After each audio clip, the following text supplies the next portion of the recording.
पानी से बाग में जाना और फूल तोड़ के बहुत जल्दी पुत्र लौट करके आना। रोहितास ने मैया के पैरों पे हाथ चलाए। माँ ने बेटा को गोद में उठा करके माता जी आशीर्वाद दिया। न उस बेटा को पता है कि ये माँ का आखिरी आशीर्वाद है और न उस पुत्र को ये पता है कि ये माँ के लिए हमारा आखिरी प्यार है।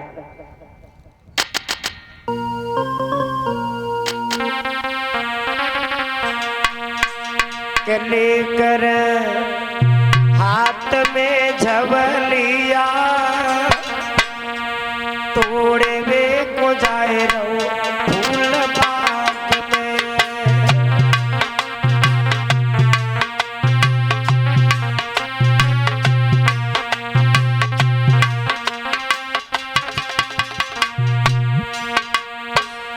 ये भगवान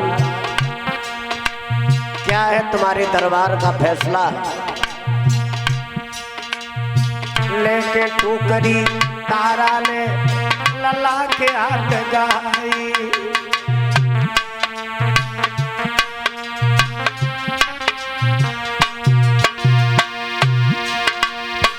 चूमा लेके विदा कर दीनो नायबा मैया को खबरिया तोड़े वे को जाए रहो फूल बाग में।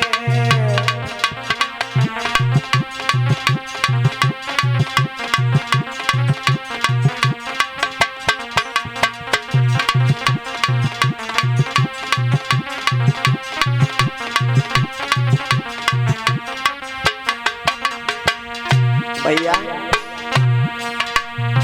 चूमा लेके बेटा कर तीनों बाग में दो पठाई। माँ ने बाग में भेज दिया। बन के नाग बाग में बैठो नायबा मैया को खबरिया तोड़े वे को जाए रहो फूल बाग में।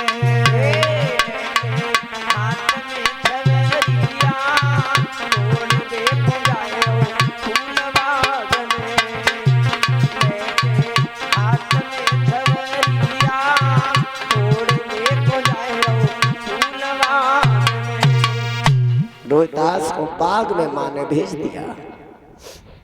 और एक बात याद रखना, संतान पे दुख आने से पहले जन्म देने वाली माँ को आभास हो जाता है। अभी 8 दिन पहले की बात है,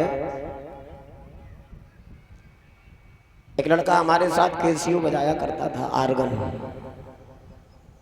माँ का फोन आया और माँ शाम को बोली मेरी आत्मा बहुत घबरा रही है, मेरे लला को घर पे भेज दो। तो हमने की माता जी कथा चल रही है, अभी 2 दिन और शेष है। तो रोने लगी, बोली लला फिर बुला लेना, अभी भेज दो। अकेला बेटा था और अभी जल्दी में शादी हुई थी, तो हमने भेज दिया। 1 दिन घर पे रुके और जो संगीत लाइन में रहता है भैया घर पे नहीं अच्छा लगता है। किसी शास्त्री का फोन आ गया तो फिरोजाबाद कथा चल रही थी, वहां चले गए। तो गद्दी पे आर्गन बजाते ही बजाते अब न जाने कैसी कैसी बीमारी चली है, मंच पर ही बेहोश हो गई। उठा करके अस्पताल में उस लड़के को ले गए लोग, दुनिया से विदा हो गया। उस माँ की वो दशा है, सुबह शाम कभी कभी मन आता है तब फोन लगा देती हैं हमसे, रो करके कहती हैं लला हम तुमसे बात कर लेते हैं तो ऐसा लगता है जैसे हमारी लला पंकज से बात हो रही है। जिंदगी में बड़ा से बड़ा दुख भगवान दे दे, जब माँ की जिंदगी में पुत्र का शोक ना दिखाए। आज रोहितास बगिया में पहुंच गया, बाग में इधर उधर देख रहा है, एक माया रूपी फूल खिला है और उसी फूल की डाल पे विश्वामित्र नाग बन करके छिप गए रोहितास सोचने लगा इतना बढ़िया फूल है ले जाऊंगा, आज हमारी माँ जितनी नाराज हुई है उतनी खुश हो जाएगी। फूल पे हाथ चलाया, विश्वामित्र ने नाक बंद करके रोहितास की अंगुली में डस दिया। मुंह से चिक्कार निकल गई, माँ माँ में चल बसा माँ। मगर माँ इतनी दूर छूट गई कि बेटा की आवाज माँ के कानों तक नहीं पहुंची। बाग में गिर गया, आवाज देने लगा मैया, ओ मैया तेरो कुमररी बगिया में तो तेरे।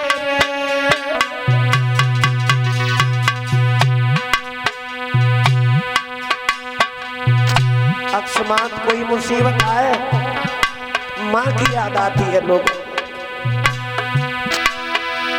मोइलाओ नागने खाईरी पाट लला तेरी रे।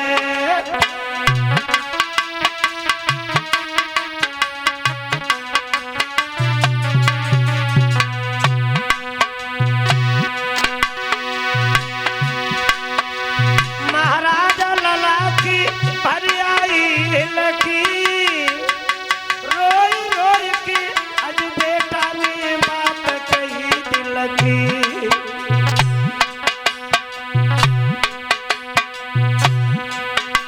मुझसे कौन सी बनी गई भूल, प्रभु जी नजर के फेर लई। मुझसे कौन सी बनी गई भूल कन्हैया।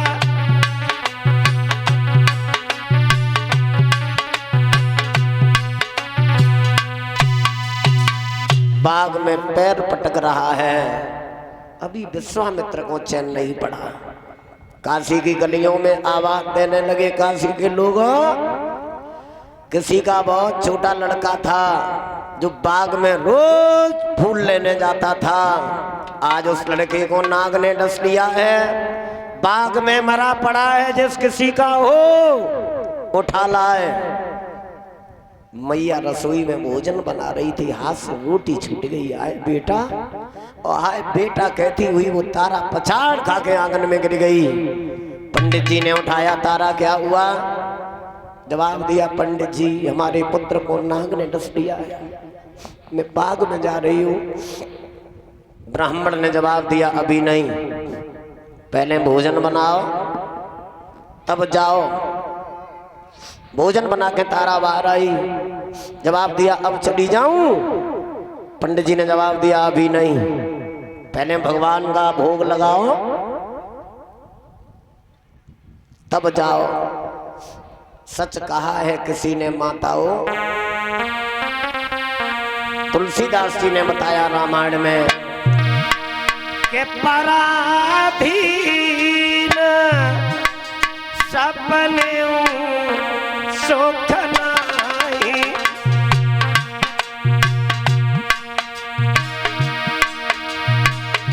करी विचार देखो मन माही।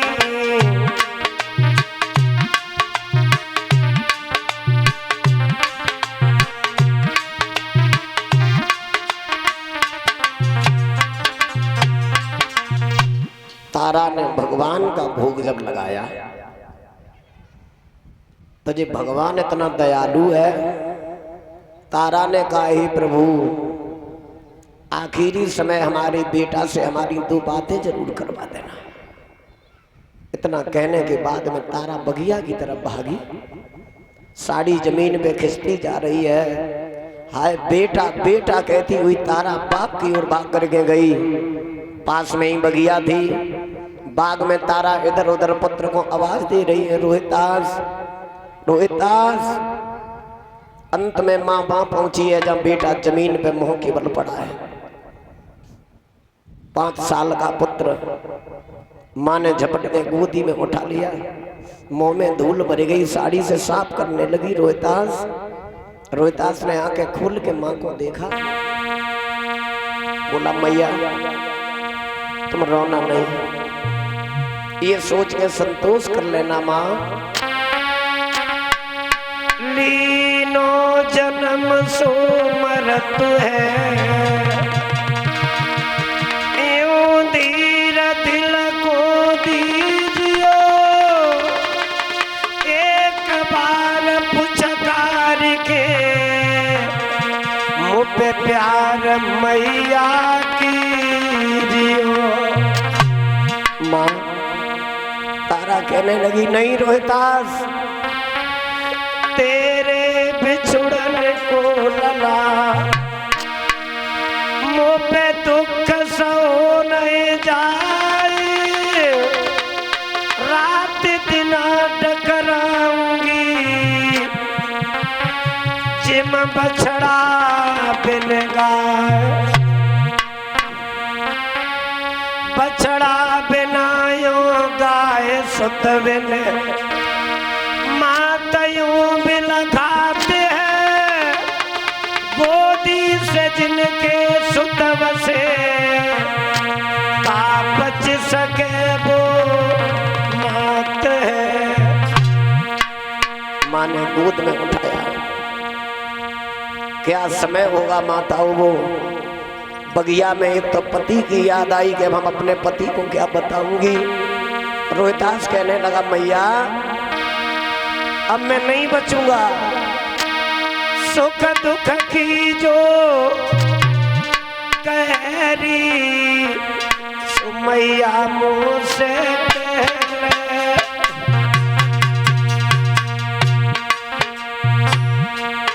माँ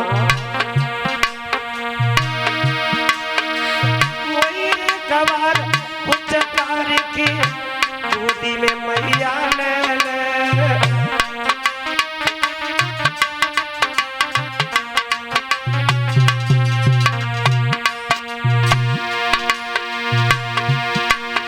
मेरी मैया धर्म को रखियो अपनो ध्यान,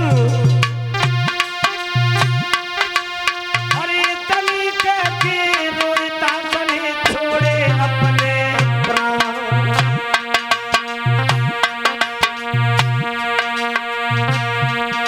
मैया रोवती रह गई, गोदी से जब बेटा बन गया।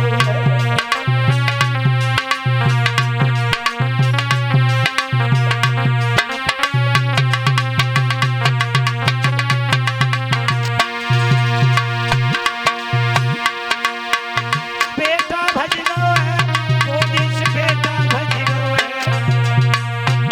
मैया रोवती रह गई, बगिया से जब बेटा बन गयो है।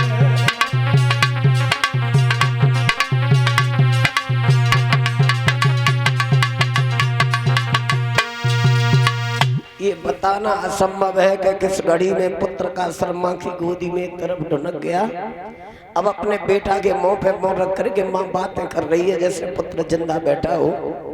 बोली मैया रोहितास कहाँ चले गए तुम। अरे बेटा ने का बोल रे सो नाई दे।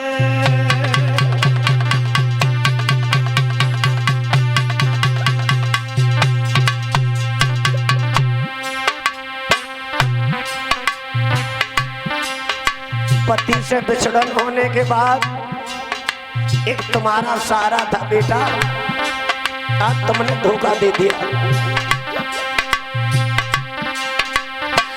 अरे बेटा ने का बोल रे सुनाई दे, और मैया धीर रे बधाई दे।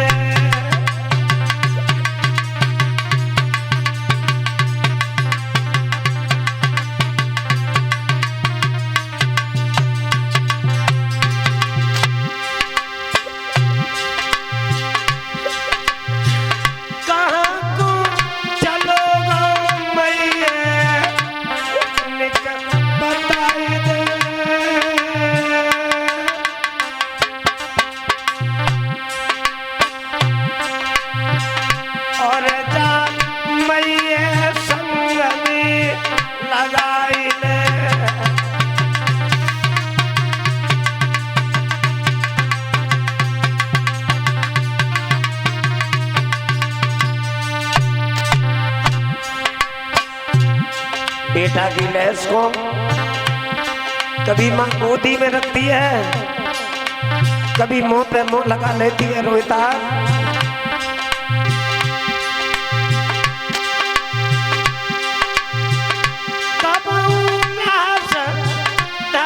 गोदी में कबू छाती से लेते लगा,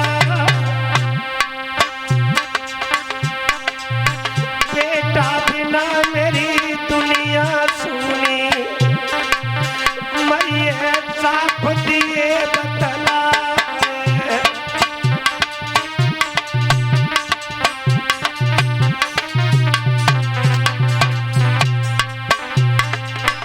याद रखना भाइयों, एक दिन जिंदगी में सभी को जाना है, मगर जो समय पे जाता है उसका दुख कम होता है, और जो बेसमय चला जाता है, याद बिछुड़े भैया की आती है जंग जुड़ने के रोज, याद बिछुड़ी मैया की आती है बीमारी के रोज।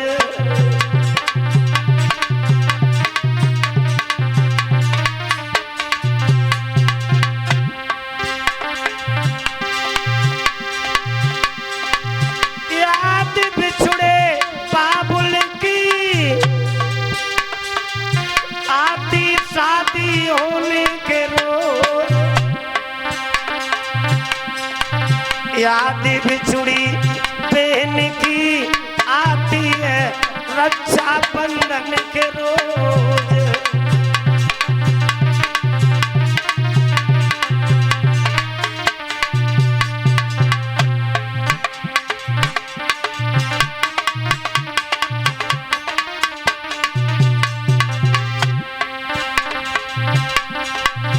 ओ दुनिया के रखवाले राम, तेरी लीला समझ नहीं आवे, ओ दुनिया के रखवाले राम, तेरी लीला समझ नहीं आवे।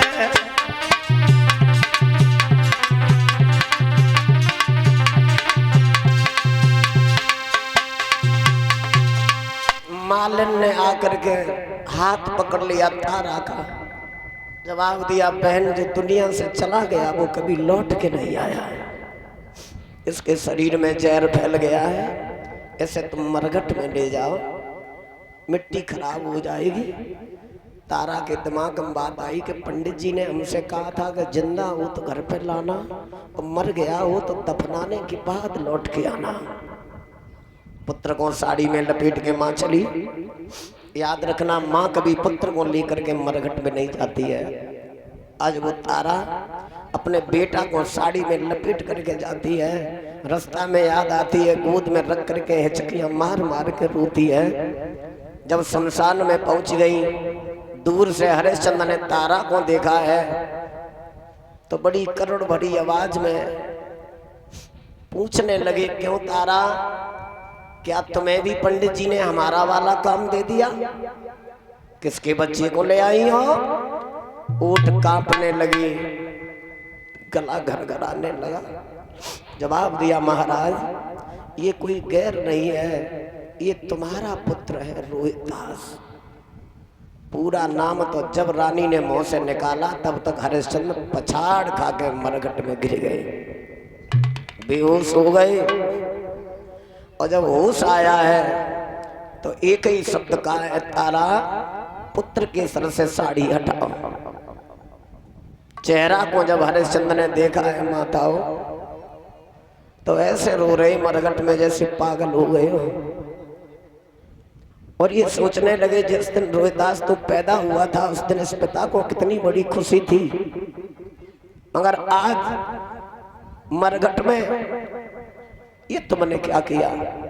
बेटा के पैर उठा करके अपनी गोद में रख लिए हरिश्चंद्र ने, सर उठा करके मैया ने अपनी गोद में रख लिया। लोगों बेटा के पैरों पे मस्तक टेक करके हरिश्चंद्र रोने लगे। रोहितास, क्या किया तुमने? कि मेरी तोहे मुट्ठी राख बनाए जाते ओ निर्दयी कन्हैया मेरे।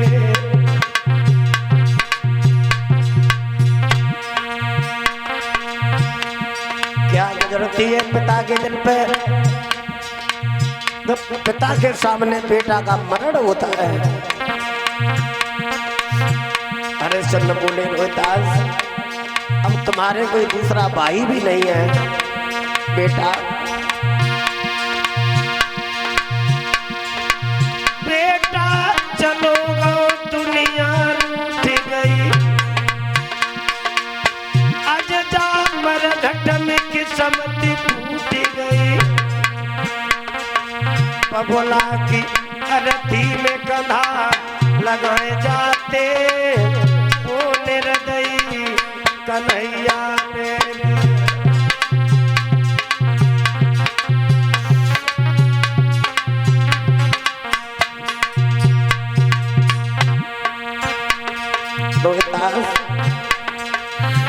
तुम बिन आस कौन की करे,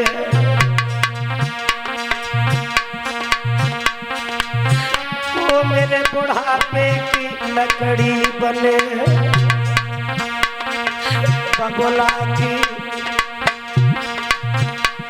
तुम्हें मुट्ठी राख बनाए जाते ओ निर्दयी लाडले मेरे।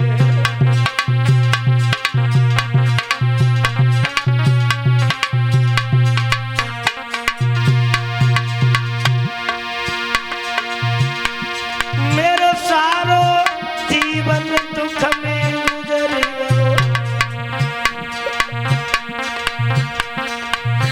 अजमर घट में प्रभु तेरो।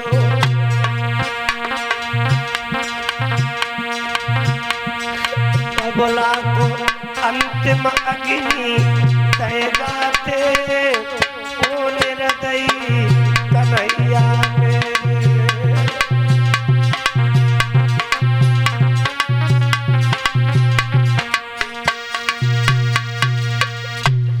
हरिश्चंद्र ने जवाब दिया है, तारा वो दिन याद करो जब घड़ा उठाने में तुम्हारा धर्म जा रहा था।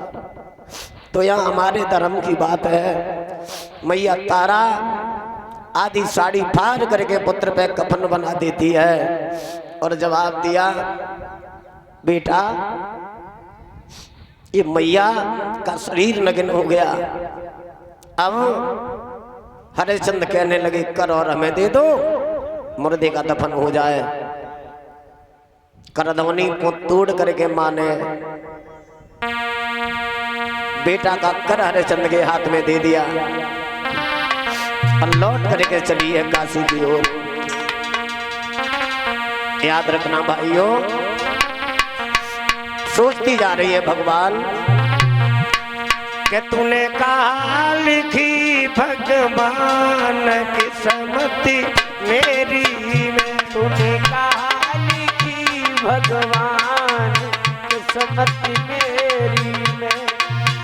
बोली तारा,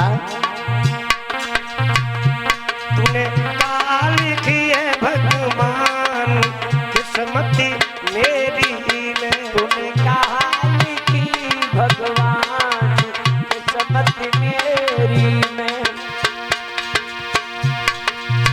छूट गयो मेरो राजपाट सब, राजपाट सब। बेटा छीन लो भगवान किस्मत मेरी में। तूने कहा लिखी भगवान किस्मत मेरी में। तूने कहा लिखी भगवान किस्मत मेरी में। याद रखना भैया, महाराज लिखो जो पाप ब्रह्मा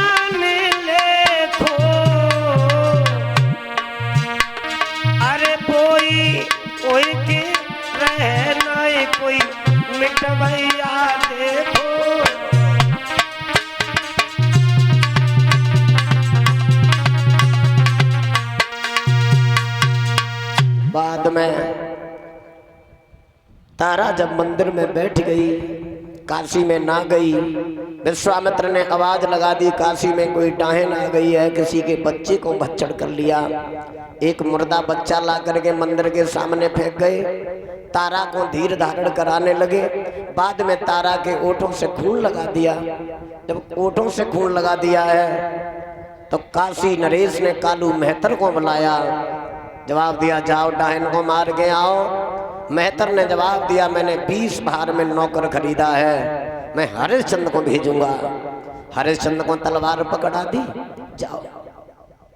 आज पति चला है पत्नी को मारने को।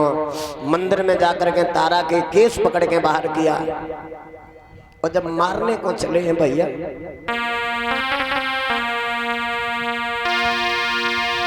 शेष नांग दहलाई गए और पृथ्वी ने हिम्मत हारी है। हम चली रसातल में जा पाप हुए रे भारी है।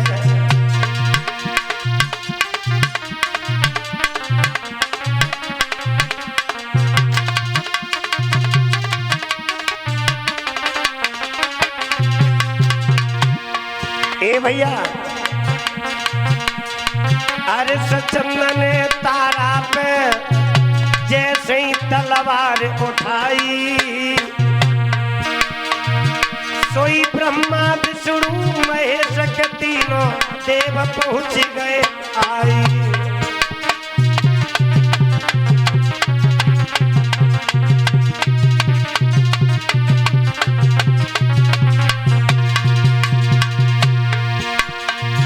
अरे चतुर्भुजी नारायण ने राजा की गई कलाई है। भगवान ने हाथ पकड़ा हरिश्चंद्र का, नहीं राजा रानी चौंकी गए, उन्हें झलक सपन की आई है।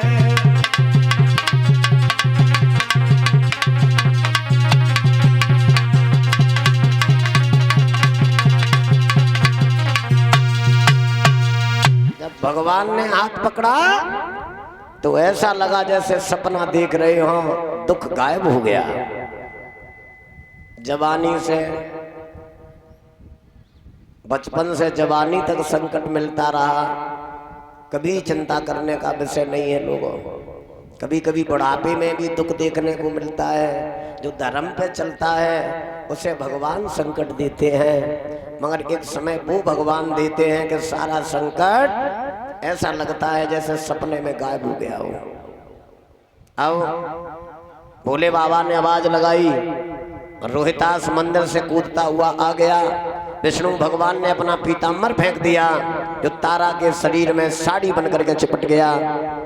भगवान ने हाथ पकड़ा, हरिश्चंद्र धर्म की नाव को न लांघो, तुमने हमारे हृदय को जीत लिया है।